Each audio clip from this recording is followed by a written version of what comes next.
Rav will be telling us all the latest about the scams to watch out for because of that rise in broadband. Yeah, but he's also been uncovering another kind of fraud which targets people looking to borrow money. Lloyds Bank recently issued an urgent warning to the public as they have seen a massive 82% rise in advanced or loan fee scams over the past 12 months. Also known as loan fee fraud. Scammers offer people a loan on the condition that they pay an upfront fee or additional fees, but the money never materialises, leaving everyone that has paid those fees permanently out of pocket. Last year, the Financial Conduct Authority, or FCA, found that the average loss to a victim of loan fee fraud was £260. And it's not just individuals who are suffering. The scammers are often pretending to be legitimate loan companies, so the victims think they are dealing with a reputable company, which means the real companies are victims too. Maybe not financially, but certainly reputationally. Alex Kosuth-Phillips is the compliance manager of Little Loans, whose image is being used by scammers. It's been happening to us for the whole 10 years that we've been trading, but we've seen a 900% increase when we look at 2021 versus 2022. 900% increase is a staggering amount. So on a daily basis, we receive multiple numbers of reports from customers who've been targeted by these scammers. They're being targeted with attractive loan offers, so loans that your bank can't offer, usually around an APR of about 10 to 12%. And what they're doing is they're asking the customer to provide bank details in the first instance to make it look legitimate.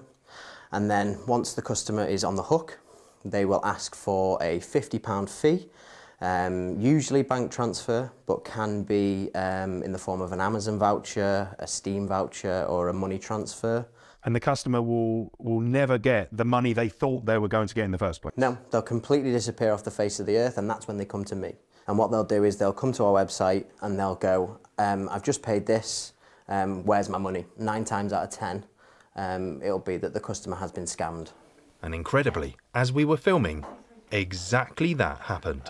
You've just been handed this by one of your colleagues. Absolutely. And can you just explain to me what this is and how significant this is? So this is a customer that's recently come through our contact form and has asked for confirmation that the offer they've been sent is valid, which it's not. Is this person at risk of being scammed? Absolutely. This person is probably in the process of handing over bank details to scammers, and then the scammers are going to follow up and ask them for the initial £50 processing fee. That's extraordinary. Literally, whilst we've been sat here talking about this very thing, it's happened right now. But worryingly for Alex, some victims do more than just email. Some people call you thinking you're the people that are responsible, but of course you're not. Others actually physically turn up here. Yeah. And what sort of experience have you had there? We had a gentleman on Christmas Eve come in, very irate. He was being very, very aggressive with us because he'd been scammed out, I think it was £250. And we had to really calm him down and give him all of the facts and say, listen, this is what's happened to you. It's very unfortunate, but we can't help them. We're helpless. So, as a business, do you feel victims here? Absolutely, our reputation's tarnished. But there are a few extremely simple ways to avoid getting caught out and wrongly blaming a real company.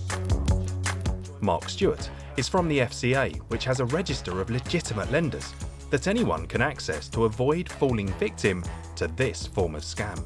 The FCA website contains links to the register. You can find out what legitimate companies are located near where you live. Also use the addresses and telephone numbers on our register.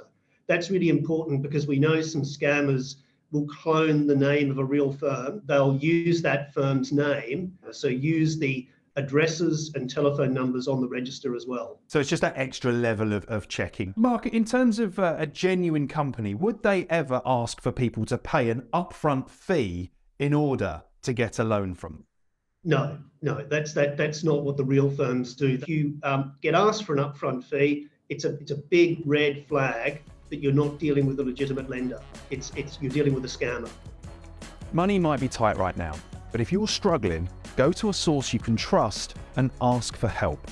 There are legitimate and safe ways to get yourself out of financial trouble. But paying an upfront fee for a loan, whether it seems too good to be true or not, is certainly not. one of them. I mean, it's so important, isn't it, that not just to realise it's the people who have been affected who've had their money taken, but it's also the businesses as well. Right. People turning up. Yeah, threatening- turning up on threatening Christmas you. Eve. I know, and it's Shocking, nothing isn't to it? do with them. Yeah, absolutely. And it just goes to show you can't believe everything you find online.